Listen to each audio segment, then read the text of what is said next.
Hi mga kadada, for today's video, para malaman niyo po kung sino po ang sasahod sa mga host nyo, open nyo lang po yung dashboard ng agency nyo. Click nyo lang po yan.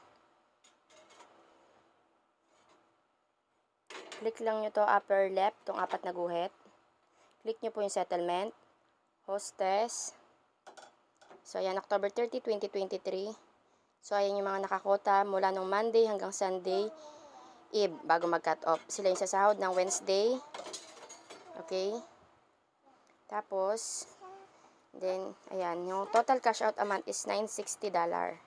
So, click nyo po yung check details para malaman nyo sino-sino po yung mga sasahod. Scroll down. Click nyo po yung per page, 100.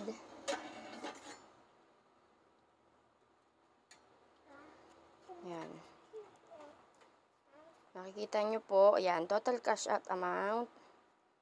So, mula sa pataas, ang pagsulat nyo sa notebook, kuha kayo ng isang notebook, sulat nyo po yung sino pinakamalalaking sahod, pababa po, para hindi po kayo malito. Tulad nyan, ayan, may $50, $20. Doon yung mga pangalan nila, sulat nyo lang po, para alam nyo po kung sino sasahod sa mga host nyo.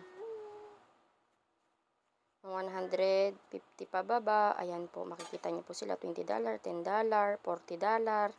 Diyan nyo po makikita, scroll down nyo lang po. Yan, scroll down, tapos click nyo lang ito yung pangalawa. Kung marami na kayong mga host. Yan, nakikita nyo cash out amount. So, may $10 na sasahod. Tingnan nyo lang mga name kung sino yung mga naka-click nyo lang na paganyan. Yan, makikita nyo naman po amount na nakalagay cash out amount $10, $40. Sino yung mga $40. So, yun lang po. Sana naunawaan nyo po at meron po kayong natutunan. Kung nagustuhan nyo po ang video na ito, please like, comment, share, and subscribe. Maraming salamat po. At nga pala, pwede po kayong mag-message po sa ating vlog na ito.